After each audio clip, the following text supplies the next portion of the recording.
강의는 기온이 변하면 혈관도 변한다. 그렇기 때문에 심혈관 건강 관리를 지금부터 해야 된다라는 내용이고요. 이제 환절기가 왔잖아요. 벌써 오늘만 해도 낮에도 그렇게 덥지가 않더라고요. 그리고 최근에 또 아침 저녁으로는 벌써 쌀쌀해지기도 했고 낮에는 굉장히 더운 날씨가 이어지고 있는데, 그래서 굉장히 좀 시기적절한 강의가 아닐까 싶습니다. 그래서 오늘 강의는 이렇게 4가지를 준비를 했습니다. 크게. 그래서 어떤 거냐면은 기온이 좀 변해가고 있는데 그게 어떤 양상을 보이고 있는지에 대해서 말씀을 드리고, 그 다음에 기온이 변할 때 우리 혈관은 또 어떻게 반응을 하는지에 대해서도 볼 것이고요. 그 다음에 혈관 관리를 할 때 어떤 습관을 들이는 게 좋은지, 마지막으로 혈관 건강 관리를 위해서 좋은 영양소, 이런 순서대로 말씀을 드리겠습니다. 겨울에 굉장히 춥죠. 눈도 오고 그러는 나라인데, 요새 뉴스 좀 보다 보면은 서울인데 알래스카보다 추웠다, 이런 날들이 많이 있습니다. 굉장히 춥다는 얘기예요. 그리고 서울이 우리나라에서 제일 추운 데가 아니잖아요. 겨울에 강원도, 화천 이런 데 가면 더 추운데, 굉장히 추운 날씨를 우리는 이제 언제나 마주할 수 있다라는 것이고, 여기 오른쪽에 보시면은 여기 있는 남자가 러시아 시베리아에서 온 유학생이라고 합니다. 근데 너무 추워 죽겠다 라고 얘기를 하고 있습니다. 그만큼 우리나라가 이 세계적으로도 알아주는 추위를 겪는 나라다, 이렇게 볼 수가 있고, 여름은 또 어떤지 보시면은 여름 덥죠. 지난 여름도 굉장히 더웠고 작년 여름은 더 더웠는데, 지금 여기 화면에 보이는 이 남자분이 케냐에서 온 사람이에요. 아프리카 케냐에서 왔는데 대구가 우리 케냐보다 많이 더워요, 이러고 있어요. 그리고 습해서 땀도 엄청 많이 나죠. 이 오른쪽에도 이 여자분 콩고에서 왔는데 한국이 너무 더워요, 이렇게 하고 있습니다. 그래서 좀 여기저기 세계 여행 많이 다녀보신 분들도 이렇게 더우면서 습한 나라는 정말 너무 괴로운 것 같다, 이렇게 말씀을 해주셨고요. 그만큼 또 우리나라 사람들이 이 험한 환경 속에서 강인하게 살 수 있는 원동력이 아닌가, 이렇게 생각이 듭니다. 그리고 또 하나가 있습니다. 봄이랑 가을인데 요즘 봄, 가을이 굉장히 짧아졌어요. 아주 춥다가 아주 더워지거나, 또 덥다가 또 금방 추워지거나 그렇습니다. 그래서 그런 겨울과 여름을 합해서 겨름이라는 말이 생겼어요. 겨름 보시면은 여기 K-팝 데몬 헌터스라는 요새 굉장히 유명한 애니메이션이 있는데, 여기서 한 장면을 보면은 요 사람은, 지금 왼쪽에 있는 사람은 반팔을 입고 있는데 같은 장소에서 한 사람은 패딩을 입고 있어요. 이런 나라가 어딨냐? 바로 우리나라죠. 우리나라 어떻습니까? 좀 여기 오른쪽 사진에서 보시면은 앞에 보이는 아저씨는 반팔 입고 있고 뒤에는 패딩을 입고 있습니다. 이게 현실적으로도 얼마든지 일어날 수 있는 이야기다라고 볼 수가 있고요. 지금 이 아저씨 보시면은 이렇게 얇은 자켓을 하나 걸치고 있어요. 이거 무슨 얘기냐? 아침에 집에서 나올 때는 좀 쌀쌀했는데 오후가 되니까 더워졌다, 이런 의미겠죠. 이 뒤에 계신 분은 그냥 원래 좀 추위를 잘 타시는 분인 것 같기도 하고, 어쨌든 이게 다 굉장히 일교차가 큰 날들을 보내고 있다라는 거를 뜻하기도 합니다. 그래서 우리 이제 곧 9월 중순 되고 10월 되면은 이런 풍경이 많이 보일 것 같습니다. 그래서 우리나라가 굉장히 여러 가지 날씨 환경에 처해지는 나라고, 또 일교차가 큰 날이 많다, 이렇게 정리를 할 수 있을 것 같고요. 이제 실제로 기온 변화에 대해서 보겠습니다. 장기적인 관점에서 봤을 때 한 120년에 걸쳐서 지구의 온도가 실제로 1.62도 정도 올랐다고 합니다. 그러니까 1년에 한 0.01도 내지 0.02도 정도 올랐다라고 볼 수가 있고, 우리나라도 마찬가지로 100년 동안 1도에서 2도 정도 올랐다라고 볼 수가 있습니다. 그래서 이 장기적인 좀 상승 추세에 있다라는 거는 그냥 알아두시면 되고요. 우리가 중요하게 볼 거는 초단기적 변화입니다. 단기적 변화는 이제 여름과 겨울, 이런 계절성 변화를 단기적 변화라고 본다면, 초단기적 변화가 바로 하루 안에서도 아침에는 영하 20도였다가 오후에는 막 30 몇 도 이렇게 되기도 하고, 여름에는 또 가을에 10월, 11월 이렇게 되면은 또 아침엔 서리가 꼈다가 오후에는 굉장히 더웠다가 이런 날씨가 있죠. 그래서 이런 날들이 이제 다가오고 있는데, 오른쪽에 있는 그림 보시면은 이 한 달 중에서 일교차가 10도가 넘는 날들이 많은 달들을 볼 수가 있어요. 그 중에서 이제 많은 달이 4월, 5월, 그리고 10월인데, 우리가 주의를 해야 되는 것은 덥다가 추워지는 계절에 일교차가 큰 10월, 이때를 좀 중요시 보는 게 좋겠다라고 기억을 하시면 되겠습니다. 그래서 여기까지 간단히 한번 말씀드린 거 정리해보면은 우리나라 4계절 있고 기온 변화가 굉장히 큰 편이고 장기적으로는 기온이 상승하고 있는데 단기적으로는 여름과 겨울 이런 계절적인 변화가 있고 초단기적으로는 일교차가 있다. 그리고 우리나라는 또 환절기에 일교차가 굉장히 큰 나라 중에 하나고 이런 상황에서 또 지금 시점이 또 우리 심혈관 건강에 관심을 한번 가져볼 좋은 시간이다. 이렇게 기억을 하시면 되겠습니다. 그래서 여기까지는 그냥 뭐 다 아시는 내용인데 그래서 기온이 이렇게 많이 왔다 갔다 하는데 이거에 대해서 우리 몸이 어떻게 반응하는지를 한번 보겠습니다. 우리 몸이 여러분 우리가 정온 동물이라고 부르잖아요. 우리 체온이 크게 변하지 않는 동물이다. 그리고 양서류나 파충류 이런 애들은 변온 동물이라고 해서 환경에서 온도 변화가 있으면은 걔네 몸도 체온이 변한다고 하는데 우리는 그래도 체온을 한 35도에서 37도 정도로 유지를 하고 있다라고 해요. 근데 이게 우리 몸의 중앙부, 즉 이 몸통에서 흐르는 혈액의 온도가 이렇게 유지된다는 것이고 손발은 차가워질 수가 있죠. 그래서 말초에 있는 혈액의 온도는 달라질 수 있다. 요거는 기억을 해주시면 좋고요. 그 다음에 온도가 변할 때 우리 몸이 어떻게 변하는지를 보려면은 일단 요 밑에 그림을 봐주시면 되는데 우리 뇌에 있는 시상하부라는 그 부위가 있어요. 이 부위가 우리 체온을 조절하는 곳이고요. 얘가 호르몬계와 교감신경계 또는 부교감신경계를 통해서 이 온도 변화에 우리 몸을 적응을 시켜줍니다. 그래서 예를 들면 더워지면은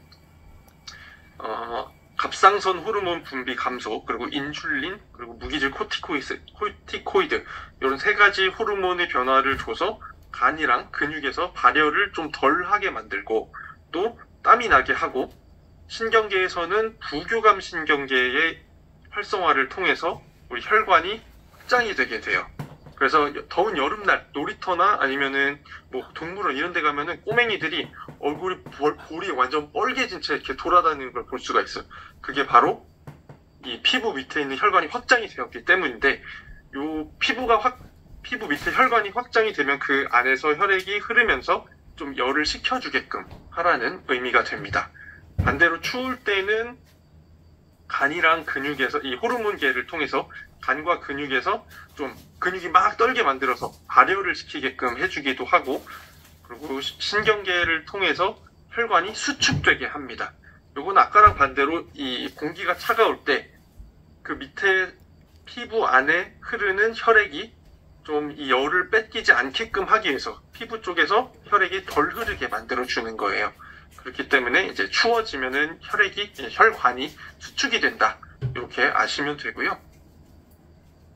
조금 더 혈관에 대해서 자세히 보면은 우선은 아까 추워졌을 때 수축이 된다 그랬잖아요. 그게 노르에피네프린이라는 그 신경 전달 물질이 있어요.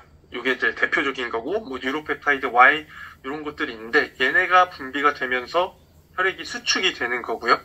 근데 혈액이 수축이 되다 보면은 그 안에 혈액이 지나가야 되는데 이 좁은 데를 지나가려다 보니까 이 혈관 벽에 가해지는 압력이 높아지게 됩니다. 이거를 혈압이라고 하는데 그래서 혈관이 수축이 되면 혈압이 높아질 수가 있다. 즉 추워질 때 혈압이 높아지는 위험에 처할 수가 있다. 라는 거 기억해 주시면 되고 그 다음에 더울 때는 반대로 이완이 일어나게 되는데 대표적인 물질이 산화질소 영어로는 나이트릭 억사이드라고 하고 줄여서 NO라고 부릅니다. 그래서 얘가 분비가 되면서 우리 혈관이 이완이 되게 돼 있어요. 그리고 프로스타글란딘 요거는 이제 염증이 있을 때 분비가 되는 물질인데 우리 염증 있으면 뭐 붓고 빨개지고 이러잖아요. 그게 프로스타글란딘이라는 물질이 나와서 혈관이 이완돼서 그런 것이다. 요까지는 뭐 기억해 주시면 좋을 것 같습니다.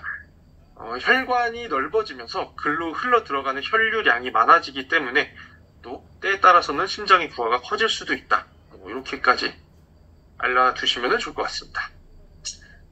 그 다음에는 이제 혈관이 아니라 혈액 자체가 또 어떻게 변했는지를 볼 수가 있는데 요 연구에서는 우리 체 내에 있는 혈액이 아니라 혈액을 뽑아내서 온도를 좀 변화시켜서 이 혈액이 갖는 물리적 특성이 어떻게 변하는지를 본 거예요. 한마디로 좀 덥게 하거나 춥게 했을 때 혈액이 잘 흐르는지 잘 못 흐르는지를 본 건데, 혈액 온도를 우리 체온인 36.5도에서 22도로 하락을 시켰더니 혈액의 점성이 상승했습니다. 점성이 상승했다는 건 끈적끈적해졌다는 얘기잖아요. 근데 혈관도 좁아지니까 혈액도 끈적끈적해지니까 혈액이 흐르기가 더 어려워진다 라는 얘기가 되고요. 반대로 혈액 온도를 높인 경우에는 혈액 점성이 저하돼서 혈류 속도가 증가했다 그래요. 그래서 우리가 주의할 거는 갑자기 추워져서 혈액이 점성이 생기고 혈관이 좁아졌을 때 문제가 생길 수 있다라는 거를 다시 한번 생각해 볼 수가 있습니다. 그리고 우리가 아무리 정운 동물이지만 이제 손끝이나 발끝은 또 22도, 더 추울 때는 10도까지도 하락을 할 수 있으니까 말초부터 신경을 잘 써야 된다라고 생각을 해주시면 되고요. 그 다음에 혈액의 변화 중에 온도랑 상관없지만 또 하나 알아두시면 좋은 게 바로 혈당과의 관계입니다. 혈당이 높으면은 이 피브리노겐이라는 게 뭐냐면 우리 혈액이 굳게 해주는 거예요. 우리가 상처가 났을 때 피브리노겐이 나와서 악지가 생기게끔 해주죠. 근데 만약에 상처도 없는데 우리 몸속에서 피브리노겐이 많이 나오면은 혈액이 점점 잘 흐르지 못하는 끈적끈적한 혈액으로 변할 수가 있습니다. 그렇기 때문에 혈당 관리도 잘 해주시는 게 좋겠다라는 거 기억해 주시면 되겠고요. 그러면은 우리 몸이 이렇게 온도 차에 따라서 혈액도 변하고 혈관도 변하는데 이게 정말 문제가 되느냐, 요거를 봐야겠죠. 문제가 되겠죠. 왜냐하면은 아까 말씀드렸다시피 혈압이 높아진다 그랬잖아요. 그런 문제도 있지만 실제로 그래서 일교차가 큰 날 병원을 더 많이 가나요? 이런 질문을 가지고 시행된 연구가 있습니다. 서울대에서 한 거고 9,000명을 대상으로 했는데 어떤 거냐면은 일교차가 섭씨 5도 이상인 날이 그렇지 않은 날에 비해서 뇌졸중으로 인해서 병원을 방문한 사람이 더 많았는가를 봤더니 9% 정도 상승을 했다고 하고요. 만약에 이런 날들이 3일 이상 연속으로 지속된다. 3일 연속으로 일교차가 5도 이상이었다. 그랬더니 그런 상황에서는 뇌졸중의 위험성이 67%나 상승하는 결과가 나왔습니다. 이게 100명 중에 갑자기 일교차가 5도 이상 되니까 9명이 뇌졸중이 왔다. 이게 아니라 한 100명 중에 원래는 한 1명 정도, 1% 정도가 뇌졸중에 걸렸었는데 9%가 상승했으니까 1.1명 정도가 걸릴 수 있다. 이런 얘기로 해석을 하시면 되겠습니다. 그래서 이 연구를 하신 연구진 분들은 온도 변화가 심하면은 심장 박동을 불규칙하게 만들고 또 뇌혈류로 가는 뇌로 가는 혈류에 영향을 미쳤을 것으로 이제 분석을 하고 있습니다. 그래서 실제로 일교차가 큰 날은 좀 더 조심을 해야 된다. 이렇게 보시면 되고요. 아까 잠깐 보여드렸던 이 그래프에서 보시면은 10월에 일교차가 10도 이상인 날이 굉장히 많다고 했잖아요. 요 10월 달에 실제로 뇌졸중과 심근경색을 가진 환자들이 진료를 가장 많이 받았다. 이렇게 나와 있습니다. 그래서 이거는 이제 한 연구에서 어떤 실험을 통해서 보여지는 건 아니지만 우리가 이런 통계 자료를 조합을 해서 좀 유추를 할 수 있는 부분이다라고 볼 수가 있겠습니다. 그래서 다음 달 10월에 좀 잘 대비를 해주는 게 좋겠다. 이렇게 생각해 주시면 좋겠습니다. 그래서 지금 심근경색 뇌졸중 얘기를 했는데 이게 워낙 좀 중요한 질환이다 보니까 심혈관 질환 중에서 잠깐 한번 언급을 하고 지나가겠습니다. 이 심근경색이 뭐냐면은 우리가 심장이 근육으로 돼 있고 심장이 계속 뛰어야 되잖아요. 그러려면은 심장 자체에도 혈액이 공급이 돼야 돼요. 그걸 공급하는 게 관상동맥이라는 혈관인데 이게 막혀서 심장에 영양소가 전달이 되지 않으면 심장 근육이 멈추는 겁니다. 심정지. 결국 사망이 오는 거죠.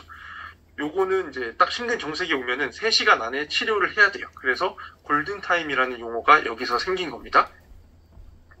그렇기 때문에 심근경색이 딱 온 거를 빨리 알아채는 게 중요한데 그 빨리 알아채기 위한 전조 증상을 알고 계시면 좋습니다.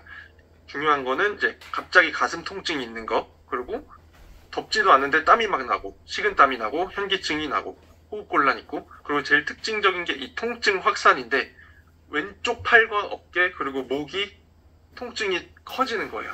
그래서 왼쪽에 팔과 어깨 쪽이 아프다. 그러면은 주변 사람들한테 야 119 좀 불러라. 큰일 났다. 이러면서 쉬시면 됩니다. 뭘 하려고 하지 마시고 바로 그냥 119 불러야 되고요. 뇌졸중은 이 뇌로 가는 혈액이 부족해지는 거예요. 혈관이 터졌거나 혈관이 막히거나.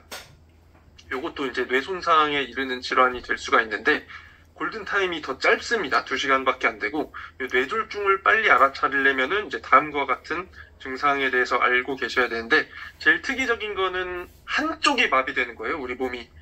뇌가 이렇게 우뇌와 좌뇌가 있잖아요. 두 개로 돼 있는데 보통은 뇌졸중은 한쪽 뇌에서 발생을 하기 때문에 그 문제가 발생한 뇌가 관장하는 신체 부분, 그러니까 한쪽만 마비가 되는 거예요.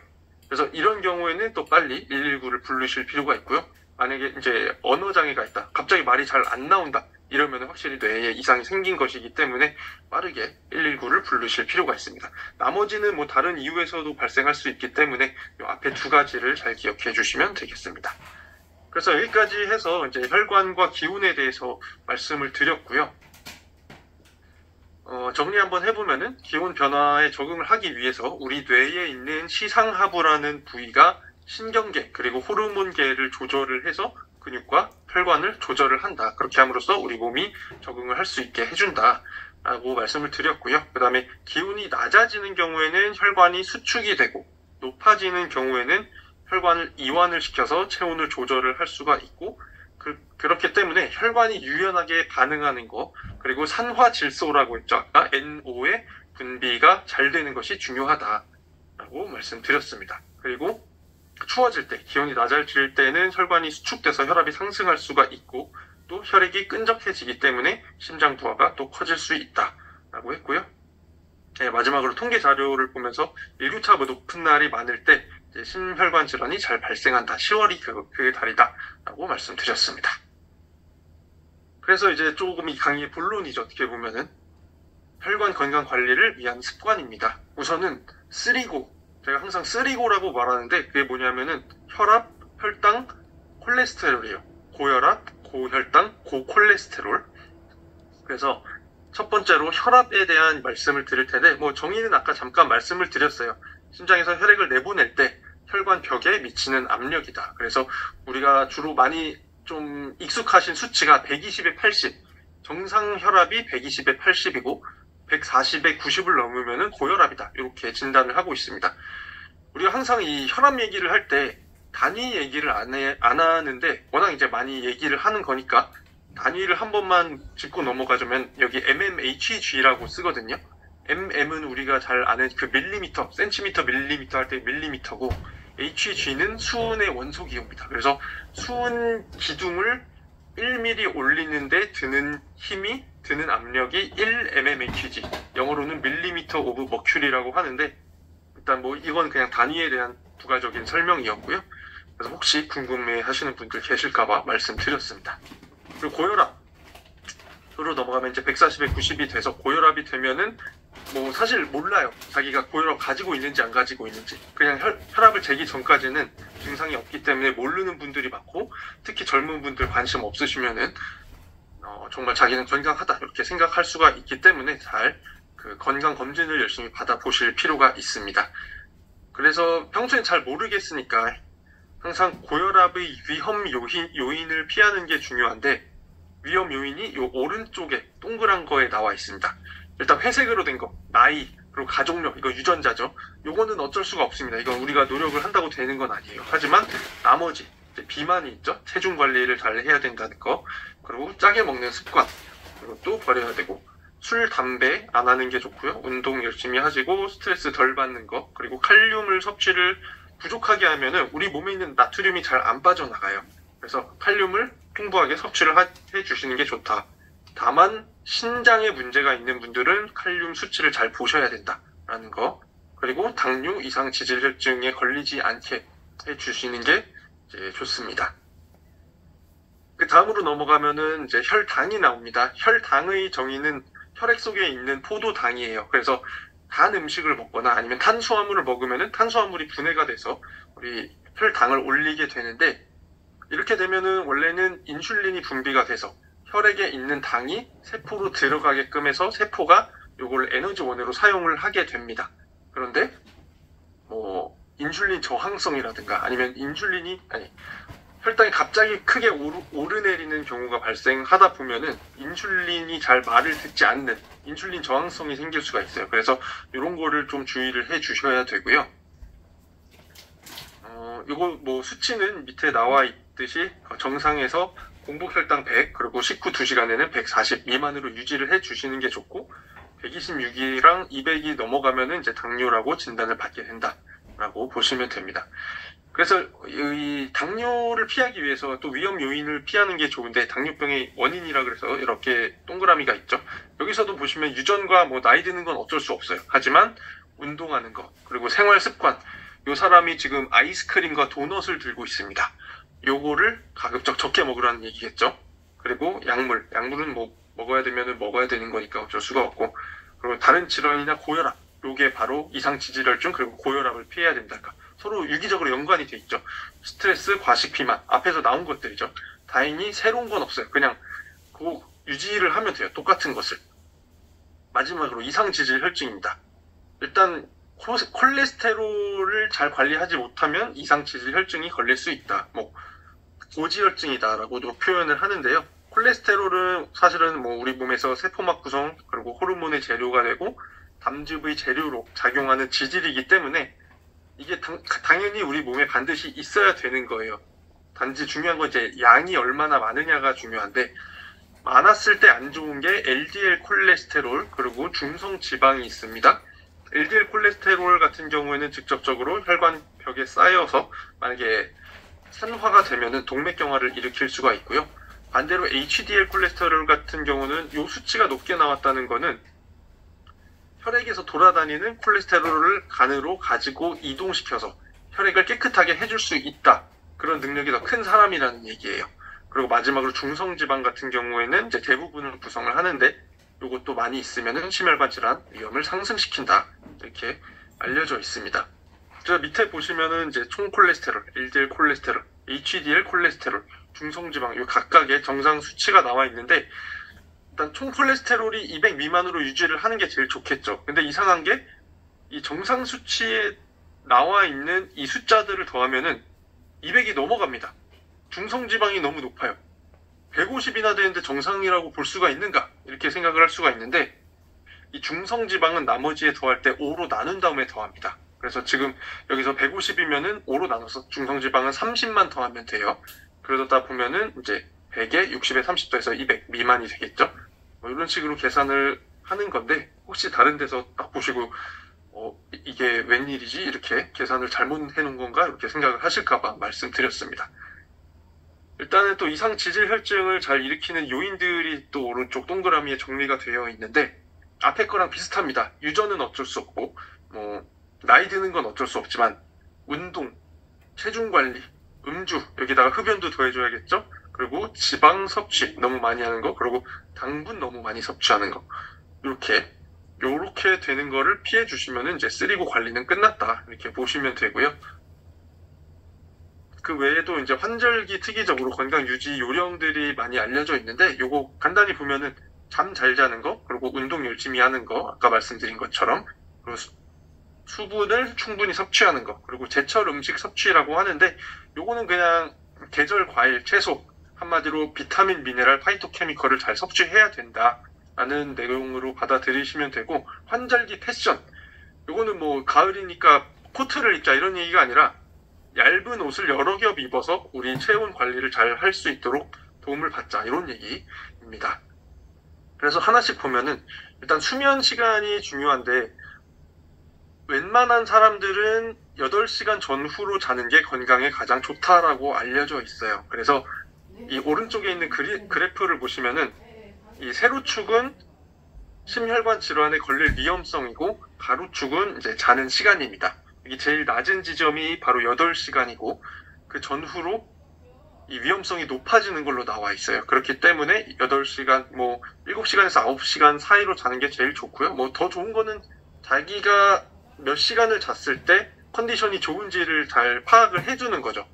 사실 우리나라 사람들 뭐 우리나라에서 자란 성인이라면 그런 얘기를 많이 들었을 거예요. 사당오락. 그래가지고 이제 어렸을 때 학창 시절에 공부를 할 때 4시간을 자면은 좋은 대학을 갈 수 있고 5시간을 자면 떨어진다 그랬어요. 근데 굉장히 좀 극단적인 말인 게 어떻게 보면은 4시간 잔다고 20시간 공부하냐? 그것도 아니고 사실 실제로 그런 사람들이 있습니다. 3, 4시간만 자도 공부 열심히 하고 뭐 굉장히 여러 방면에서 능력을 출중하게 발휘하는 분들도 계세요. 근데 이런 사람들은 돌연변이들이에요. 농담으로 하는 소리가 아니라 그 유전자가 있대요. 그래서 몇 개 유전자의 돌연변이가 발생한 사람들은 하루에 서너 시간만 자도 그냥 굉장히 그 컨디션이 좋게 유지가 된다는 거예요. 그래서 이런 사람들 중에 뭐 좀 유명한 뭐 기업의 뭐 창립자라든가 아니면은 과거 무슨 대통령들 이런 사람들이 있기는 하나 이거는 1에서 3% 정도에 해당하는 사람들이 그렇다는 것이고 그렇지 않은 사람들인데 그런 일화만 보고 따라 하려 그러면 안 된다. 뭐 요새는 의대가 핫하잖아요. 의대를 가려고 4시간만 자고 공부를 하면은 의대를 가는 게 아니라 의대를 나온 의사 선생님을 보러 가야 될 수도 있다는 거예요. 그렇기 때문에 자신이 잘 기능을 할 수 있는 시간을 정해서 수면을 하는 게 좋고 이제 뭐 주어진 시간에 또 잘 집중을 하면 되는 거니까 수면은 그렇게 중요하다라고 기억해 주시면 좋겠습니다. 그리고 수면이 부족하면은 염증도 발생하고 산화적 스트레스 뭐 이런 것들 발생해서 나중에 치매의 요인도 되기 때문에 잘 자는 거 굉장히 중요하고요. 그 다음에 수분 섭취 잘 해주시는 것도 중요한데 실제로 한 연구에서 하루에 물을 2잔 이하로 마시는 사람들보다 그에 비해서 5잔 이상을 마시는 경우에 훨씬 그 심혈관 질환에 걸릴 위험성이 낮아지더라. 거의 절반 가까이로 줄어들더라라는 연구가 있었습니다. 그래서 요걸 잘 기억해 두시고요. 특히 아침에 자고 일어났을 때 우리 몸이 좀 물이 많이 빠져 있는 상태예요. 중간에 화장실 갔다 올 수도 있고 땀을 흘리거나 침이 증발하면서 좀 수분이 부족해진 상태가 되어 있습니다. 그렇기 때문에 아침에 일어나서 물 한 잔 하시고 시작하는 게 굉장히 좋은 습관이다라고 볼 수가 있고요. 운동은 뭐 우리 리더님들 워낙 뭐 운동이 중요하다는 건 잘 알고 계실 것 같아요. 그래서 운동을 열심히 하면은 새로운 혈관이 생성되는 경우도 있고 아니면 원래 있던 혈관이 잘 이완이 돼서 산소가 필요한 곳으로 잘 전해지더라. 이런 연구 결과도 있었고요. 그 다음에 세포 안에서 미토콘드리아가 생성이 되기 때문에 에너지를 더 활발하게 만들어서 쓸 수가 있다라는 것이고 마지막으로 이 근육에서 나오는 마이오카인이라는 게 있어요. 이걸 통해서 항산화 효과도 보고 뭐 뇌의 가소성도 향상시키고 염증도 줄여줄 수 있는 그런 여러 가지 효과를 볼 수가 있습니다.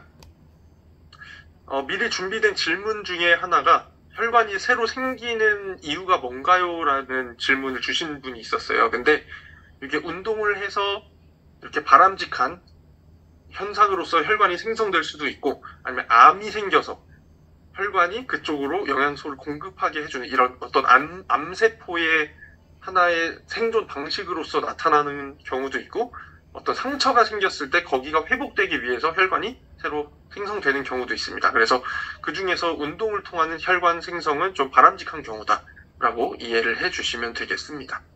운동 같은 경우에는 주의를 해야 될 거는 추운 날 아침에 뛰어나가서 운동을 하는 거. 요거는 우리가 자고 일어났을 때 우리 몸에 체온이 가장 높게 세팅이 돼 있어요. 갑자기 추운 겨울을 뛰어나가면은 급작스럽게 찬 공기에 노출이 되면서 혈관이 갑자기 수축되면서 핑 하고 어지러워질 수가 있겠죠. 그렇기 때문에 그거를 주의를 해 주셔야 된다라는 거고요.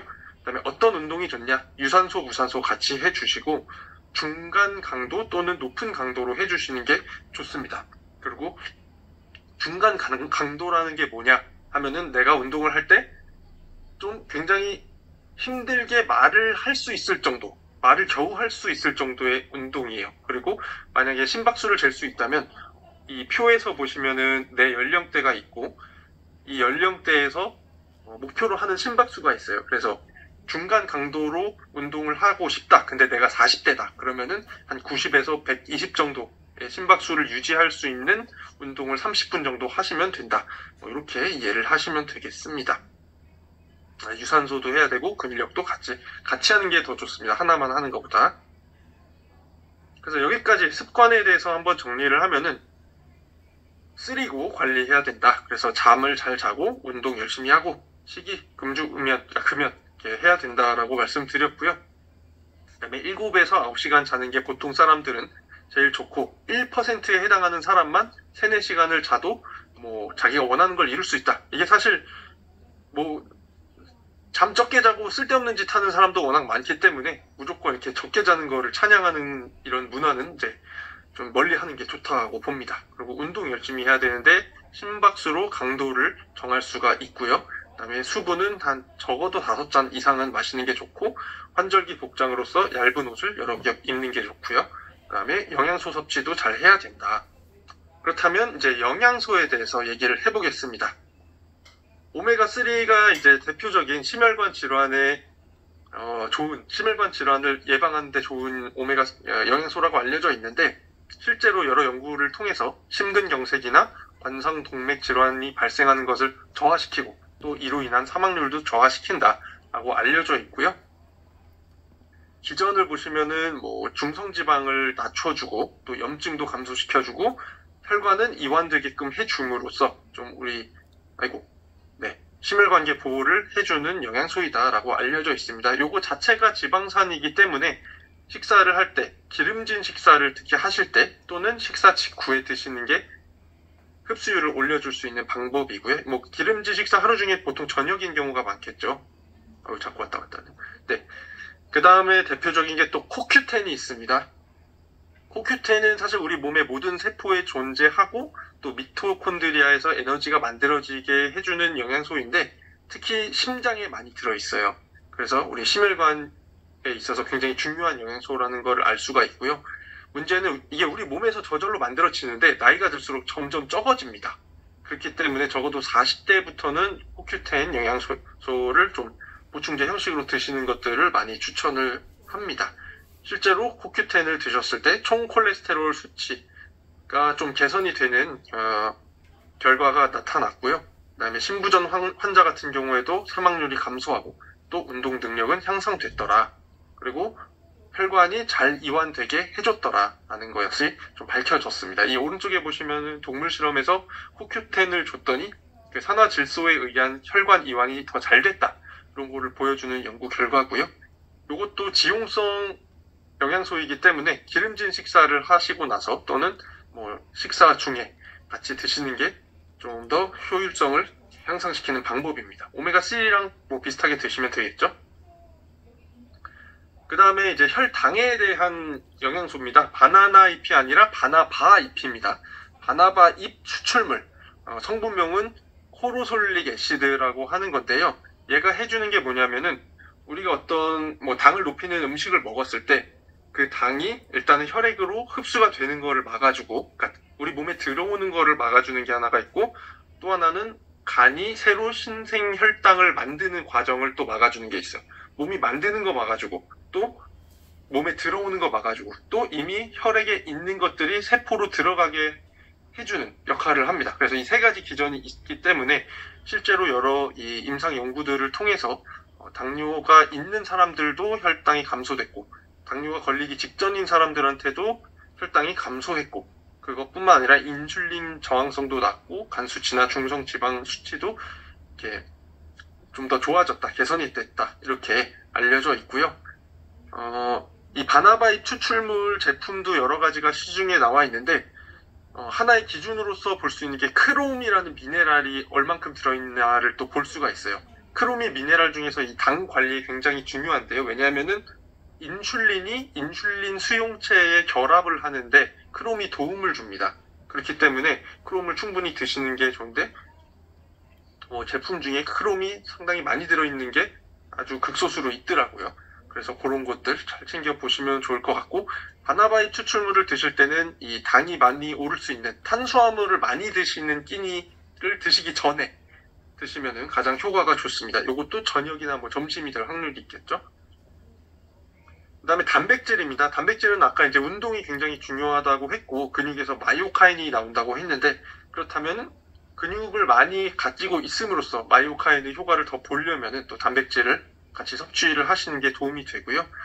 또 한 가지는 이제 단백질을 섭취를 하신다고 마음을 먹었으면은 동물성과 식물성에서 선택을 해야 될 수가 있는데, 여기서 참고할 수 있는 것은 식물성 단백질 보조제를 섭취를 했을 때 동물성에 비해서 더 콜레스테롤 수치가 더 좋아졌더라. 라는 것입니다. 또 한 가지는 탄수화물로 먹었을 열량을 어느 정도, 한 5% 정도를 단백질로 대체를 하는데, 동물성 단백질로 대체를 하면은 별 영향이 없는데, 식물성 단백질로 대체를 했을 때 당뇨를 걸릴 위험성도 감소했더라. 이런 연구까지 나와 있습니다. 그래서 뭐 선택을 하신다면 이런 것들 같이 참고해 주시는 게 좋겠고요. 이것도 아까 물 드실 때 아침에 드시라고 했는데, 밤에 자는 동안 단백질을 소모를 하게 돼요. 그렇기 때문에 아침에 일어나서 단백질 보충제 드시는 것도 추천을 드리겠습니다. 그 다음에 마이크로바이옴입니다. 이게 마이크로바이옴이 우리 몸에서 뭐 설사 안 하거나 뭐 변비 없애주는 그런 배에서만의 문제를 해결해주는 애들이 아니라, 이 장내 불균형이 오면은 이 그림에서 보시다시피 우리 장내 상피세포를 구성하고 있는 이 세포들 사이에 틈이 벌어지고, 이 사이로 안 좋은 세균들이 들어오면서 혈관을 타고 온갖 안 좋은 데를 가서 안 좋은 일들을 일으킵니다. 심혈관 질환을 일으킬 수 있다는 얘기죠. 뇌에서도 일으킬 수 있고 심장에 가서도 일으킬 수가 있는데, 이런 일을 방지를 하기 위해서 유익균을 섭취를 해주시는 게 좋다라는 얘기고요. 이 오른쪽에 보이는 그림에서 얘기하는 거는 TMAO라는 물질이 있어요. 이게 뭐냐면은 유해균이 대사를 통해서 분비하는 물질이에요. 요게 많이 있는 사람은 이제 심혈관 질환에 걸릴 가능성이 높아진다라고 되어 있습니다. 그렇기 때문에 유익균과 유해균의 그 밸런스를 맞추기 위해서 또 마이크로바이옴을 섭취를 해주시는 게 좋고요. 요거 섭취 시간은 이제 아침에 섭취를 하면은 좀 우리 몸에서 위산이 좀 덜 나와 있기 때문에 장까지 살아서 갈 확률이 높습니다. 그렇기 때문에 아침에 마이크로바이옴 섭취를 하시는 것을 말씀을 드릴 수가 있겠습니다. 그 다음에 또 드실 수 있는 게 견과류가 있어요. 견과류는 그냥 뭐 영양소라기보다는 식품이죠. 여기에 그 혈관을 이완시켜줄 수 있는 아르기닌도 들어있고, 여러 가지 비타민과 뭐 항산화 미네랄들, 그리고 식이섬유, 오메가3가 들어있어서 실제로 섭취를 했을 때 이 산화질소의 분비량이 증가한다라고 알려져 있고요. 그 중에서도 뭐 브라질넛 같은 경우는 항산화 미네랄인 셀레늄이 굉장히 많이 들어있어서 하루에 한 알만 먹어도 충분하다 이렇게 되어 있고, 호두를 섭취할 때 좀 콜레스테롤 수치가 개선이 되었더라라는 연구도 있고요. 심혈관 질환 발생률 그리고 사망률도 감소했다 이렇게 알려져 있습니다. 해당 연구 내용이 바로 오른쪽에 있는 표에 정리가 되어 있는 것이고요. 요 밑에 있는 그림은 뭐냐면은 견과류를 잘 드셨을 때 고혈압, 그리고 비만, 고콜레스테롤 혈증, 이상지질 혈증, 그리고 당뇨 이런 것들을 좀 예방하는, 좀 위험성을 줄여주는 효과가 나타났다라는 연구 결과입니다. 그리고 또 한 가지는 이제 견과류 드실 때 베리류랑 같이 드시면은 더 좋습니다. 베리류에 있는 항산화 성분 그리고 파이토케미컬들과 함께 시너지 효과를 일으키기 때문에 항상 이제 베리랑 먹으면 베리굿이다 이렇게 얘기를 제가 농담 삼아 많이 합니다. 그 다음은 좀 굉장히 여러 가지 뭐 비타민과 미네랄과 파이토케미컬을 다 같이 많이 섭취를 해야 된다라는 내용인데, 이 그림에서는 대표적인 항산화 영양소인 비타민 C와 E 가져왔습니다. 비타민 C를 하루에 100mg 이상만 잘 섭취를 해도 좀 부족하게 섭취하는 사람에 비해서 뇌졸중 위험성을 8%, 그리고 심혈관 질환 발생률 11% 감소했다더라라는 연구 결과가 있고요. 100mg 이상을 섭취했을 때는 이 그림에서 보시다시피 그렇게 많이 더 감소하진 않아요. 그래서 아주 많이 비타민 C를 먹는 게 좋다라는 내용은 여기서는 적어도 좀 신빙성은 없습니다. 적어도 그래도 100mg 이상은 드시는 게 좋다라고 말씀드릴 수 있고, 또 심박출량도 향상시켜주고요. 비타민 E 같은 경우는 이 지용성 비타민이죠. 항산화, 항염, 세포막 구조 안정화 이런 그 기능이 있어가지고 실제로 당뇨 환자분들을 모아다 놓고 비타민 E를 먹은 사람과 안 먹은 사람을 비교를 해봤어요. 그랬더니 실제로 비타민 E를 보조제로서 섭취한 사람들이 더 어떤 문제가 덜 발생하고 살아남았다, 이런 결과를 보여주고 있는 그림입니다. 그리고 이 차이는 장기 섭취할수록, 오래 먹을수록 효과가 더 커져 보인다 이렇게 나와 있습니다. 그렇기 때문에 비타민 E를 비롯한 이제 항산화 미네랄 그리고 비타민, 파이토케미컬 같이 드시는 것을 추천을 드립니다. 그래서 여기까지 한번 정리를 마지막으로 하면은, 우리나라에서 뭐 기온이 장기적으로는 상승세고 뭐 계절 변화도 있지만 특히 뭐 하루에 일교차가 큰 날들, 이런 날들이 많을 때 주의해야 된다. 그게 바로 10월이다 라고 볼 수가 있고, 혈관과 혈액이 온도 변화에 따라서 바뀌는데 온도가 올라가면은 혈관이 이완되고 온도가 내려가면은 혈관이 수축되고 점액이 상승돼서 이때 굉장히 조심해야 된다. 그리고 혈관 건강을 관리하기 위해서는 일단은 고혈압, 고혈당, 고콜레스테롤 안 걸리게 관리를 잘 하시고 수면 잘 하시고 운동, 그리고 물 마시기, 얇은 옷 여러 벌 입기, 이런 뭐 이렇게 새로울 건 없죠. 그래도 뭐 몰라서 안 지키는 게 아니라 알아도 실천하기가 어려운 거니까 한 번 더 이제 얘기를 하고 넘어가면 좋을 것 같고요. 영양소는 아침에는 물, 마이크로바이옴, 단백질 섭취하는 게 좋다라고 말씀드렸고, 그 다음에 오후에 뭐 운동도 오후에 하시고 간식으로 견과류, 베리랑 같이 견과류 한번 드셔주시고, 또 저녁에 기름지고 탄수화물 많은 식사를 하시기 전에 바나바잎 추출물 하나 드시고, 그 다음에 기름진 식사 중간에 또는 식사 이후에 오메가3랑 코큐텐 드시고, 그렇게 하면은 뭐 오늘 말씀드린 영양소는 다 커버가 됐다라고 생각이 되고요. 그 다음에 비타민, 미네랄, 파이토케미컬은 그냥 아침, 점심, 저녁 뭐 식사를 통해서 꾸준히 공급이 되게끔 해주시는 게 좋습니다. 요것도 여러 가지 영양제로서 제품들이 많이 나와 있는데, 하나의 힌트를 드리자면은 그래도 뭐 임상적인 어떤 뒷받침되는 근거가 존재하는 그런 제품도 드물게 있어요. 그런 것들 하나의 기준으로 생각해 보시면 좋을 것 같습니다. 그래서 여기까지가 오늘 제가 준비한 강의였고요.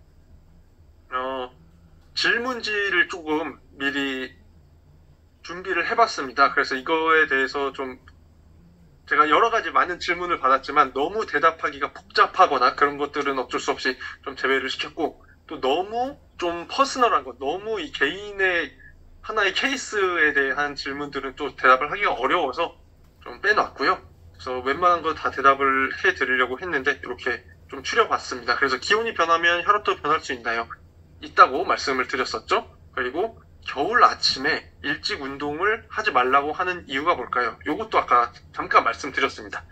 딱 일어났을 때 내 체온이 높게 세팅이 돼 있는데 갑자기 찬 공기를 맞닥뜨리면 안 된다. 그래서 가급적이면은 오후나 저녁에 운동하시는 거를 추천을 드리고, 나는 아침에밖에 운동을 할 시간이 안 된다 그러시면은 실내에서 하는 운동, 그리고 만약에 밖에 나가야 된다 그러면은 좀 옷을 잘 껴입어서 체온 변화가 크지 않게끔 준비를 해주시는 게 좋겠다라고 생각을 해보시고요. 그 다음 질문도 사실은 똑같습니다. 저혈압 있는 사람 아침 운동, 저녁 운동 언제가 더 좋은가요? 저녁이 더 좋겠죠. 뭐 아침에 하더라도 실내에서 하면 별로 상관은 없을 것 같고요. 그리고 심혈관 질환자에게 좋은 음식과 운동은 무엇인가요? 이것도 사실 오늘 강의에서 전반적으로 쭉 했던 내용에서 크게 벗어나지 않습니다. 그래서 뭐 여러 가지 음식들 있었죠. 오메가3, 코큐텐, 뭐 비타민, 미네랄, 그리고 뭐 바나바, 잎 추출물 이런 것들, 견과류 이런 것들 말씀을 드렸고, 운동도 유산소, 무산소를 다 해야 되는 거. 제일 좋은 운동은 내가 좋아해서 열심히 할 수 있는 운동입니다.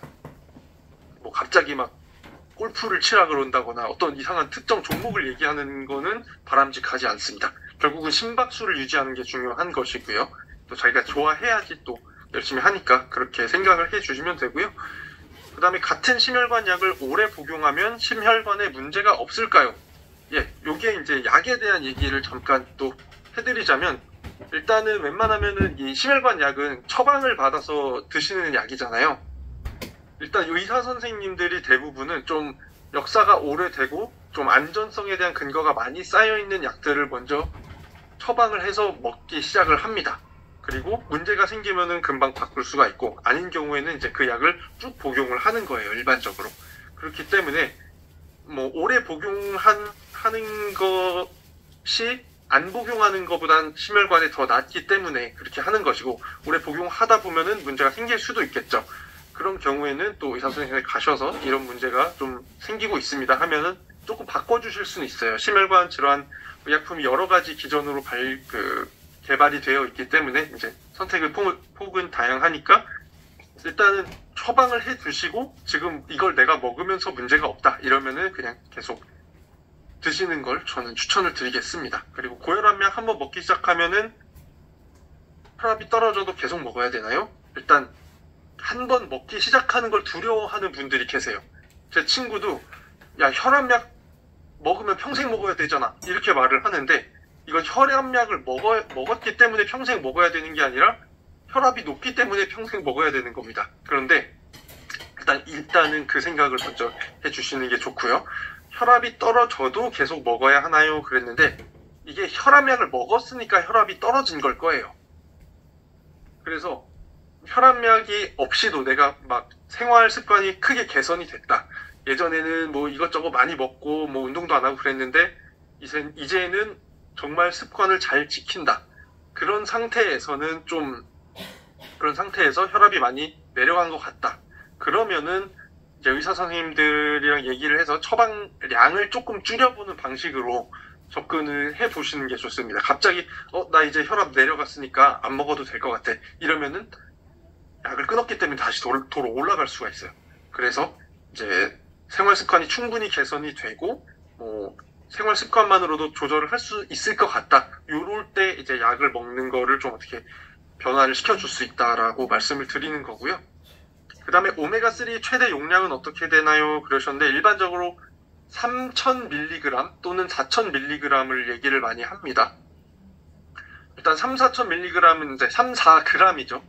뭐 통상적으로 제품으로 나오는 게 600mg에서 뭐 1200mg, 2000g 이 정도까지 뭐 하루에 드시라라고 하기는 하는데, 여기서 좀 몇 알 더 먹으면 그냥 3000mg, 4000mg 이렇게 될 수가 있어요. 근데 요 상한량을 두는 이유는, 일단 오메가3가 아까 잠깐 보셨겠지만 혈액이 잘 흐르게 해주는 효과가 있습니다. 그래서 혹시 상처가 났을 때 아니면은 혈액의 응고작용이 필요한 경우임에도 불구하고 오메가3를 많이 먹은 것 때문에 너무 이게 잘 흘러버린다, 이런 거를 우려를 해서 좀 3-4,000mg까지만 먹는 걸로 하자라고 얘기를 하고 있습니다. 왜냐하면 오메가3를 복용함으로써, 섭취를 함으로써 누릴 수 있는 효과는 그 정도 범위 안에서는 다 나타나기 때문이에요. 그러니까 더 많이 먹는다고 더 큰 이익을 보지는 않는다, 그런 이제 선이라고 볼 수가 있습니다. 그리고 이 코엔자임 Q10을 정량보다 적게 드셔도 어지러움증이 오는 원인은 뭔가요? 라고 이제 질문 주신 분이 있는데, 이거는 어떻게 보면은 어떤 분이 이렇게 드셨는데 어지러워 하시더라, 이런 얘기예요. 그래서 하나의 사례일 수는 있는데, 이거를 제가 가지고 온 이유는 일단 코엔자임 Q10이라는 그 영양소의 특성과 연결지어서 생각해 볼 수 있는 부분이 있기 때문입니다. 무슨 얘기냐면은, 코엔자임 Q10은 아까 제가 잠깐 말씀을 드렸지만 그 혈관이 잘 이완되도록 해주는 효과가 있어요. 그 말은 혈압이 낮아질 수 있게끔 도움을 줄 수 있다는 얘기가 되고요. 그런 경우에 일단 적게 드셔도 어지럼증이 온다, 이 말은 지금 이 질문을 해주신 분도 성인이겠지만 이 높임말을 씀으로써 더 나이가 있으신 성인을 의미를 한 것 같아요, 제 생각엔. 제가 왜 이 소리를 하냐면, 아마도 이분은 이미 고혈압 약을 드셔서 혈압을 낮추는 약을 드시고 계셨을 수도 있다라는 거예요. 그러면은 혈압을 낮춰주는 약과 영양소를 다 같이 드시고 계신 거죠, 어떻게 보면은. 그렇기 때문에 어지러움이 있을 수 있다, 하나의 저혈압이 돼서 어지러움이 있을 수도 있다, 이런 식으로 생각을 해볼 수 있다는 겁니다. 물론 이제 이분의 뭐 생활 습관이나 연령이나 이런 거를 잘 알아서 판단을 해야겠지만, 물론 뭐 그냥 유전자가 그런 분일 수도 있어요. 코큐텐을 좀만 드셔도 어지러움이 생기는 그런 체질일 수도 있어요. 그런 건 이제 알 수 없지만, 혈압을 낮추는 약을 먹으면서 다른 혈압을 낮추는 어떤 행동을 한다면 이제는 너무 낮은 혈압 때문에 오는 문제를 걱정을 해야 될 수도 있다. 그런 거 잘 기억해 주시면 좋을 것 같고, 비슷한 내용으로 오메가3가 있습니다. 오메가3 같은 경우도 뭐 내가 혈액이 굳지 않게 하는 약을 먹고 있어, 또 전문 의약품으로서 어떤 한번 뇌졸중 같은 게 와가지고 이제 혈전 저해제라든가 이런 아스피린이라든가 이런 걸 섭취하고 있는 사람이 또 오메가3까지 많이 먹어버리면은 너무 혈액이 잘 흐른다, 이런 문제가 생길 수도 있어요. 그래서 그런 것도 같이 생각을 해주시면 좋겠습니다. 혈관 탄성, 관상동맥 탄성을 복구하는 방법은 무엇인가요? 이렇게 물어봐 주셨는데, 이것도 그래서 아까 제가 말씀드린 오늘 강의 내용들을 잘 지키는 것 외에 뭐 새롭게 따로 할 수 있는 거는 크게는 없습니다. 뭐 약을 드시는 거가 있겠지만 그런 것도 뭐 의료의 영역으로 넘어갔을 때 해야 되는 것이고, 뭐 탄성을 잃었다가 복구하기 위해서는 무슨 다른 어떤 해법이 있어 이런 거는 아닙니다. 그리고 고지혈증과 갑상선의 연관성은 무엇인가요? 아까 잠깐 호르몬계를 통해서 온도에 적응을 할 수 있게끔 한다라고 얘기를 하긴 했는데, 일단 갑상선 호르몬 같은 경우는 많이 분비가 되면은 더 대사가 빨라지게끔 해주는 특성이 있습니다. 그래서 고지혈증이 있다라는 것은 갑상선에서 나오는 갑상선 호르몬이 충분히 분비가 안 되기 때문에, 갑상선의 기능이 떨어져 있기 때문에 이 혈액에 있는 어떤 지질에 대한 대사가 잘 이루어지지 않아서 고지혈증이 걸릴 수 있다. 뭐 이렇게 연관지어서 생각할 수는 있습니다. 그 다음에 혈관 건강 관리는 몇 살부터 해야 되나요? 어떻게 시작하면 좋을까요? 일단 어떻게 시작하면 좋을까요? 부분은 오늘 제가 했던 강의 내용, 영양소 이런 것들을 적용을 해 보시면 될 것 같고요. 몇 살부터 라는 거는 사실 특별한 대답은 뭐 40살부터 하면 돼요 이러는 게 아니라 최대한 일찍 하는 게 좋습니다. 그래서 뭐 당장부터 가능하면 하시는 게 좋고, 특히 더 신경 쓰셔야 될 부분은 우리 집안 어른 중에 뇌졸중으로 돌아가신 분이 계셔. 제 친구 같은 경우는 우리 집안의 어른들, 할아버지부터 큰아버지들이 다 심장 문제로 돌아가셨어 이러더라고요. 그러면 그런 사람들은 그냥 아주 최대한 빨리 더 신경 써서 해야 되겠죠. 그 다음에 마지막 질문, 커피가 혈관 건강에 미치는 영향은 무엇인가요? 라는 질문인데, 커피는 일단은 기본적으로 300에서 400mg까지의 카페인은 우리가 마실 수 있다라고 되어 있어요. 그러니까 400mg을 넘어가는, 커피로 치면 한 너댓 잔 정도 이상을 마셔버리게 되면은 카페인을 너무 많이 마시게 되는 거예요. 그렇게 되면은 우리 몸의 대사가 빨라지고, 그러면서 좀 심혈관 질환에 좀 큰 부하가 걸리게 됩니다. 그렇기 때문에, 그러니까 혈관에 부하가 걸리게 되기 때문에 서너 잔 이상을 마시는 것은 좋지 않고요. 반면에 좀 적정량의 커피를 드시면은 그 안에 있는 폴리페놀이라든가 여러 가지 파이토케미컬들이 있기 때문에 또 혈관 건강에는 오히려 좋은 영향을 미친다라고 알려져 있습니다. 또 한 가지는 팁을 드리자면은, 카페인을 많이 마시는 게 두렵다. 그러나 커피의 향이 좋고 커피를 먹음으로써 내가 얻을 수 있는 어떤 이점들을 원한다면 이제 디카페인 커피 있잖아요. 그래서 그것들 마시는 것도 하나의 방법이 될 수 있고, 또 더 중요한 거는 내 체질이 만약에 커피를 반잔밖에 안 마셨는데도 불구하고 심장이 굉장히 벌렁벌렁 거린다, 그런 사람들이 꽤 있거든요. 그런 분들은 이제 안 마시고 그냥 뭐 디카페인 커피를 드시는 것을 좀 추천을 드려야 될 것 같습니다. 그래서 이 정도면은 아마 여러 질의에 대한 대답이 됐을 거라고 생각을 합니다. 제가 준비한 건 여기까지고요. 혹시 오늘 강의 들으면서 좀 생긴 질문이 있으신 분이 있을까요? 네, 제가 지금 채팅창 오픈해놨습니다. 한 3개 정도만 선별하셔서 답변 주시면 좋을 것 같습니다. 네. 일단은 김정민님께서 뭔가 길게 적어주셨는데, 의약품의 경우 성분명 처방에 대해 긍정적인 측면이 많지만 영양제는 합성 제품이 더 우수하다고 판단할 가능성이 있습니다. 합성, 천연, 비타민C, 천연 무엇이 하며 광고가 가능하며 소비자는 실제 효능을 판단하기가 어렵습니다. 그렇죠. 미네랄 파이토케미컬이 들었는지 아닌지 판단 불가. 일단은 요거는 미네랄 파이토케미컬 같은 경우는, 파이토케미컬은 몰라도 미네랄이 만약에 들어있다면은 들어있는 미네랄의 함량이 적혀 있을 거예요. 이게 유효한 양의 미네랄이 들어있다면 이거는 적게 돼 있습니다. 그리고 제품을 만들어 파는 사람도 자기가 넣은 거는 당연히 마케팅을 위해서라도 적을 거예요. 적고 싶을 거예요. 그렇기 때문에 일단은 이런 미네랄은 잘 적혀 있는지 보시면 되고요. 파이토케미컬의 양은 아마 적혀 있는 게 잘 없을 거예요. 근데 대신에 어떠한 원료를 사용을 했다. 요걸로서 좀 판단을 어느 정도는 할 수가 있습니다. 그리고 합성 비타민과 천연 비타민, 요것도 이제 얘기가 나왔으니까 말씀을 드리자면은 비타민 C가 합성을 해서 천연에 있는 비타민 C와 똑같이 만들 수가 있어요.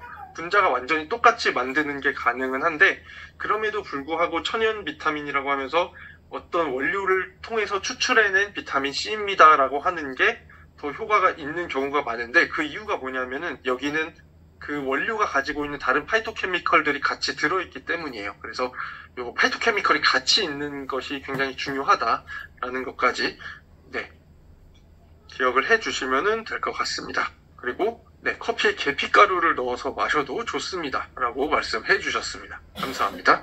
그리고 글리코다운은 반감기가 있나요? 그러니까 이 글리코다운이라는 게 아까 코르솔릭 애시드가 들어가 있는 제품 중에 하나일 거라고 제가 추측을 해야 되는 상황인데, 반감기는 모든 의약품에는 있습니다. 의약품이나 뭐 제품에는 다 당연히 우리 몸에서 대사가 되기 때문에 반감기가 있고, 반감기가 있기 때문에 이제 하루에 한 번씩 드셔라. 아니면은 반감기가 더 짧은 경우에는 뭐 하루 3번, 식후 30분 이런 얘기가 있잖아요. 그게 다 반감기와 관련된 거예요. 우리 혈중, 그러니까 혈액에 있는 그 성분의 농도를 유지하기 위해서 이 반감기를 고려해서 얼마나 자주 드세요라고 이게 안내가 되고 있는 겁니다. 그래서 반감기를 고려해서 하루에 한 번 드시면 된다. 이렇게 생각을 해주시면 되겠습니다. 대두 단백을 먹으면 배가 나올 수 있다고 하는데 어떤 이유일까요? 요거는 제가 잘 모르는 부분입니다. 아마 대두 단백만 먹었기 때문이지 않지 않을까. 다른 무언가를 함께 드시지 않았을까 이런 생각이 드는데, 이거는 제가 따로 어떻게 잘 알 수 없는 부분인 것 같습니다. 그리고 왜냐면 배 나오는 이유가 굉장히 여러 가지가 있기 때문에 우리가 살면서 이렇게 생각을 해야 될 것 같고, LDL 정상이고 HDL 수치 높고 토탈이 높은 경우에는 이거는 특별히 관리를, 이게 토탈이 높다는 거는 사실 HDL 수치가 높아서 토탈 콜레스테롤이 높아진 데 기여하는 거는 그렇게 크지는 않을 거예요. HDL 수치는 뭐 40에서 60 이 정도이지 뭐 토탈에 크게 기여할 만큼 문제가 생기는 거는 아마 중성지방일 겁니다. 중성지방이 일단 숫자가 크기 때문에 뭐 LDL이 제일 크긴 하지만, 그래서 LDL 수치가 정상이어도 더 낮추는 거는 좋은 일이고요. 그리고 중성지방이 또 어느 정도 수치가 됐냐 이거를 보시고, 아까 제가 하나 말씀드린 게 오메가3 같은 경우가 식약처에서 중성지방의 수치를 낮춰준다라고 알려져 있습니다. 그렇게 건강기능식품으로서 기능성을 인정을 했습니다. 그래서 오메가3 아니면 견과류 이런 것들 잘 드시는 거 또 생각해 보시면 될 것 같아요. 그리고 지방을 너무 많이 안 먹는 거, 포화지방을 많이 안 먹는 거, 이것도 이제 신경 써 주시면 될 것 같습니다. 이 질문이 굉장히 많네요. 아이고, 시간이 없어서 이거 어떻게, 마지막으로 그러면은 하나만, 그냥 바로 폐경 후 콜레스테롤 수치 질문 주셨는데, 일단 폐경이 되면은 우리가 에스트로겐이 사실 콜레스테롤 수치를 좀 개선해주는 효과를 가지고 있어요. 우리 호르몬 중에서 에스트로겐이, 그래서 심혈관계를 보호해주는 역할을 하는데, 폐경이 왔다 그러면은 요거는 더 이상 이 보호 효과가 떨어졌다라는 것을 의미를 합니다. 그렇기 때문에 폐경 후에 콜레스테롤 수치가 높아지시는 분들이 굉장히 많이 있는데, 만약에 식습관, 영양제, 뭐 운동 이런 거를 해보셔서 어느 정도 낮춰보시고 그럼에도 좀 충분히 낮아지지 않는다 그러면은 이제 의약품이 필요해질 수는 있습니다. 그래서 좀 서서히 접근하시는 방식으로 시도를 해보시면 좋을 것 같습니다. 네, 감사합니다, 교수님. 여기까지 함께 해주셔서 너무 감사드리고요. 지금 끝까지 참석해주시는 분이 굉장히 많습니다. 그래서 오늘도 많은 분들이 함께 해주셨는데요. 우리 교수님께 감사의 마음을 담아서 우리 링크로 보내드린 설문 좀 부탁드리고요. 그리고 다음 주에는 오재훈 부장의 창업과 리더십부터 이어온 아메이의 철학과 가치 강의가 진행됩니다. 많은 참석 부탁드리면서 오늘 강의는 마무리하도록 하겠습니다. 교수님 감사드리고요. 리더님들 모두 화이팅 하시고 늦은 밤 편안한 밤 되시면 좋을 것 같습니다. 감사합니다.